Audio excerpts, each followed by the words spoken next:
స్వచ్ఛతా he సేవ అవగాహన కార్యక్రమం రోడ్ సెట్ కెనరా బ్యాంక్ సంయుక్తంగా ఒంగోలు దామచర్ల సక్కుబాయమ్మ ప్రభుత్వ మహిళా డిగ్రీ కళాశాలలో నిర్వహించారు. కార్యక్రమంలో కళాశాల వైస్ ప్రిన్సిపాల్ డోలా అనంతలక్ష్మి, అధ్యాపకేతర సిబ్బంది విద్యార్థుల చేత ప్రతిజ్ఞ చేయించారు.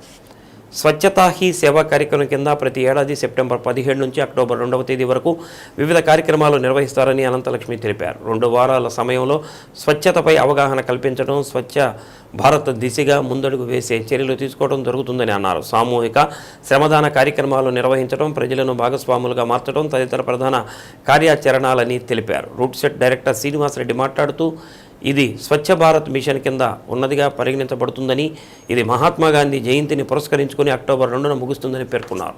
ఈ కార్యక్రమం ద్వారా ప్రజలలో పరిశుభ్రత, పర్యావరణ సంరక్షణపై అవగాహన పెంపొందించడం లక్ష్యమని అన్నారు.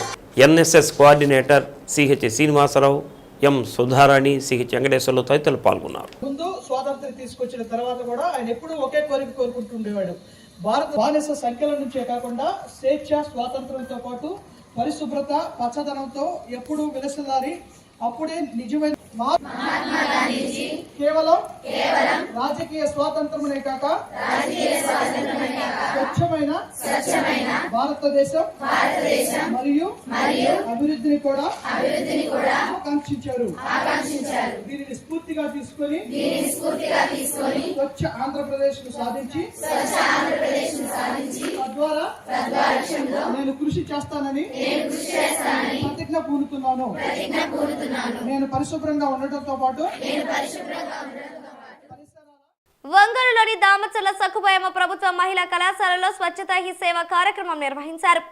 రోడ్ సెట్ మరియు కెనరా బ్యాంక్ సంయుక్తంగా చేపట్టిన కార్యక్రమంలో కళాశాల అధ్యాపకులు, విద్యార్థుల సిబ్బంది పాల్గొన్నారు. ఈ సందర్భంగా విద్యార్థులచే ప్రతిజ్ఞ చేయించారు. ఈ కార్యక్రమంలో కళాశాల vice principal Anantalakshmi, Canara bank lead district manager Ramesh, root set director Srinivas Reddy తదితరులు పాల్గొన్నారు. స్వచ్ఛ ఆంధ్రప్రదేశ్ ను సాధించి